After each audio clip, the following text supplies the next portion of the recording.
नमस्कार दोस्तों, कैसे हैं आप लोग। उम्मीद करता हूं आप सब लोग अच्छे और स्वस्थ होंगे।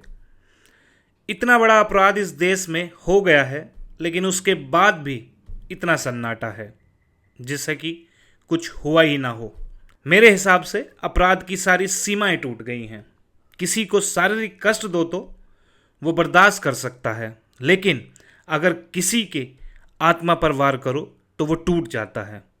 ऐसा ही हमला हुआ है आंध्र प्रदेश में इस देश के 80% हिंदुओं के ऊपर।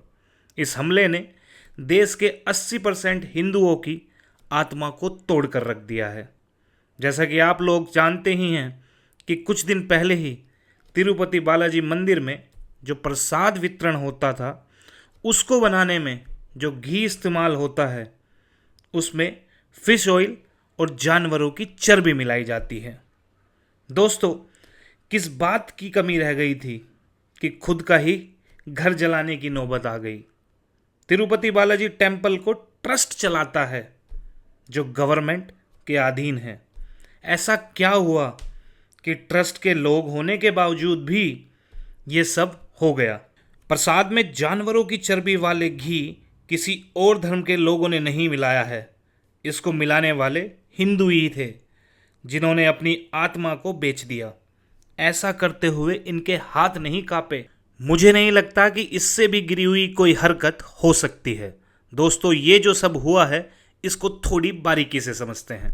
चंद्रबाबू नायडू जो आंध्र प्रदेश के मुख्यमंत्री हैं, उन्होंने आरोप लगाया कि मंदिर के प्रसाद में जो घी इस्तेमाल होता है उसमें जानवरों की चर्बी मिलाई जाती है।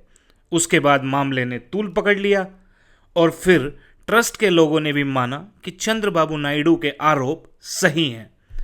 अगस्त 2023 से पहले मंदिर में घी नंदिनी डेयरी से आता था जो काफ़ी सालों से आ रहा था।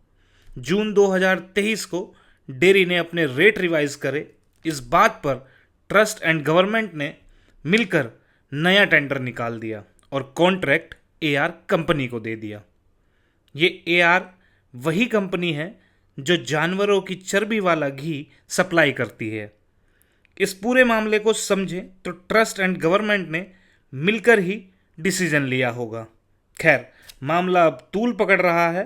आंध्र के नेता पवन कल्याण ने कहा कि वो भगवान से क्षमा मांगते हैं और 11 दिन का उपवास रखेंगे। इसी के साथ मंदिर का भी शुद्धिकरण हो गया है। दोस्तों, मेरे मन में कुछ सवाल हैं, शायद आप लोग उनका जवाब दे पाएं। जगमोहन रेड्डी एंड ट्रस्ट पर अभी तक कोई कार्रवाई क्यों नहीं हुई?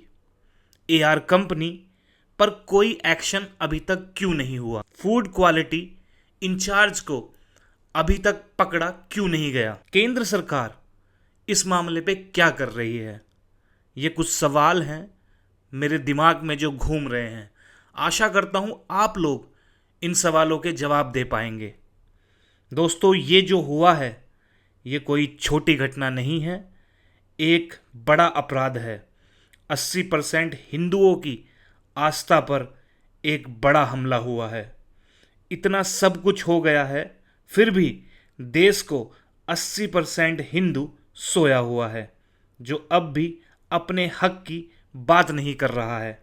मैं ये नहीं कहता कि किसी दूसरे धर्म के लोगों को नीचा दिखाओ या उनका अपमान करो, लेकिन आप अपने हक के लिए तो बोल ही सकते हैं, आप अपने हक के लिए तो लड़ ही सकते हैं। और एक बात याद रखना, अगर आज आप अपने हक के लिए नहीं लड़ रहे हो तो आप कभी नहीं लड़ पाओगे।